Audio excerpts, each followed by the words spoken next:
రాకాలోకంకి స్వాగతం. ఈ కంటెంట్ మీకు నచ్చినట్టయితే లైక్ చేయండి, మీ బంధుమిత్రులకి షేర్ చేయండి. ఇప్పటివరకు సబ్స్క్రైబ్ చేసుకోకపోతే సబ్స్క్రైబ్ బటన్ని నొక్కండి, అదేవిధంగా బెల్ ఐకాన్ని కూడా నొక్కండి. మిత్రులారా, గత కొంతకాలంగా లిబరల్ శక్తులు, ప్రపంచవ్యాప్తంగా ఉన్నటువంటి వోక్ శక్తులు, లెఫ్ట్ లిబరల్గా పేరు పొందినటువంటి వర్గాలు ఏవైతే ఉన్నాయో వీళ్ళు శరణార్థులు ఎక్కడి నుంచి వచ్చినా వాళ్ళకి ఆశ్రయం ఇవ్వాలి, శరణార్థుల విషయంలో ఉదారవాద పాలసీస్ని అవలంబించాలి అని చెప్పి యూరోపియన్ యూనియన్ దేశాలన్నిటి మీద రుద్దారు. దీని పర్యవసానంగా అనేక యూరోపియన్ దేశాలు సిరియా నుంచి, ఇరాక్ నుంచి, మొరాకో నుంచి, రకరకాల దేశాల నుంచి, పాకిస్తాన్, బంగ్లాదేశ్, ఆఫ్ఘనిస్తాన్, మిగతా అనేక దేశాల నుంచి శరణార్థులను ఆహ్వానించాయి. వీళ్ళందరూ కూడాను అక్కడ ఉన్నటువంటి నియంతల వల్లనో లేకపోతే మతోన్మాద శక్తుల యొక్క దాడుల వల్లనో వీళ్ళు ఇబ్బంది పడ్డారు అని చెప్పేసి వీళ్ళకి స్వాగతం పలికారు.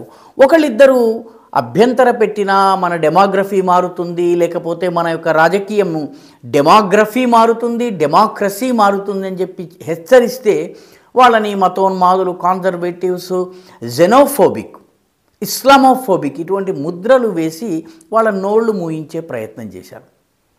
దీనివల్ల ఇప్పుడు బెల్జియం కావచ్చు, ఫ్రాన్స్ కావచ్చును, ఇంగ్లాండ్ కావచ్చు, జర్మనీ కావచ్చును, స్వీడన్ కావచ్చును, మిగతా అనేక చోట్ల భయంకరమైనటువంటి రియాక్షన్ ప్రజల నుంచి వస్తుంది. అయినప్పటికీ కూడాను ఈ లిబరల్ పార్టీలు విదేశాల నుంచి, ముఖ్యంగా ముస్లిం దేశాల నుంచి వలస వచ్చే వాళ్ళని స్వాగతిస్తున్నాయి.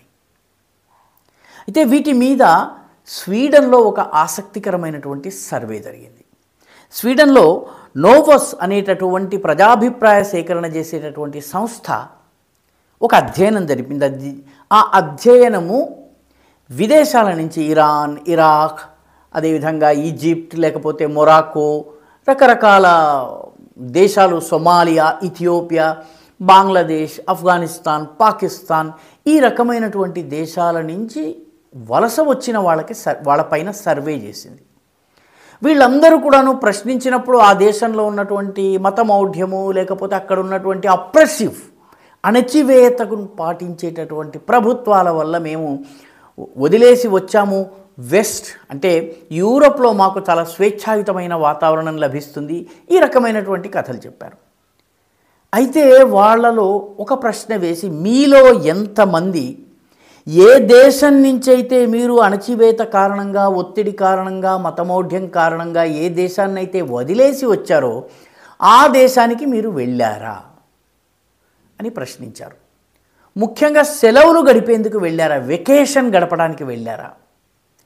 ఈ ప్రశ్న అడిగితే వచ్చినటువంటి జవాబు ఆ సర్వే సంస్థ కళ్ళు తెరిపించింది. 79% ఇలాగా దేశంలో అణచివేతని తట్టుకోలేక మేము వచ్చాము, శరణార్థులుగా వచ్చామని చెప్పే వాళ్ళలో 79%, అంటే దాదాపు 80% మంది తమ సెలవులు గడపడానికి తాము వదిలేసి పారిపోయి వచ్చిన దేశాలకే వెళ్ళారు.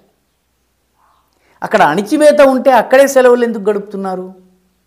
అంటే 5గురిలో 4 అణచివేతకు గురయ్యామని చెబుతున్నటువంటి దేశానికి వెళ్ళి అక్కడ సెలవులు గడిపి వినోదాలు, విందులు, విహారాలు చేసి వచ్చారు. సో రెఫ్యూజీలుగా వెస్ట్కి వస్తున్నటువంటి వాళ్ళు కేవలం అణచివేత, ఉత్పీడన, లేకపోతే మతమౌఢ్యం వల్ల రావడం లేదు. వాళ్ళు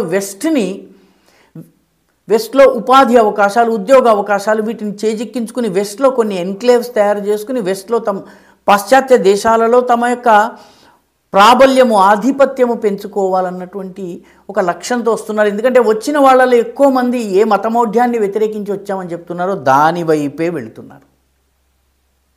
దీనికి తాజా ఉదాహరణలు 2 ఉన్నాయి.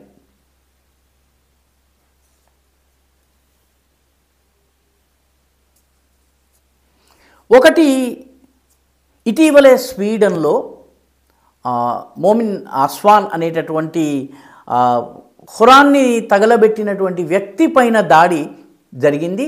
ఆ దాడి చేసిన వాళ్ళు స్వీడన్కే చెందిన వాళ్ళు, స్వీడన్లోనే ఉంటున్నటువంటి వలస వచ్చినటువంటి శరణార్థుల నుంచే దాడి జరిగింది. అదేవిధంగా ఒక జనవరి నెల 27వ తారీఖు లోపల 27 బాంబు దాడులు స్వీడన్లో జరిగినాయి. Sweden is one of the safest countries, most liberal countries. అన్ని రకాల స్వేచ్ఛలు ఉన్నటువంటి దేశం. అక్కడ 27 బాంబు దాడులు జరిగినాయి.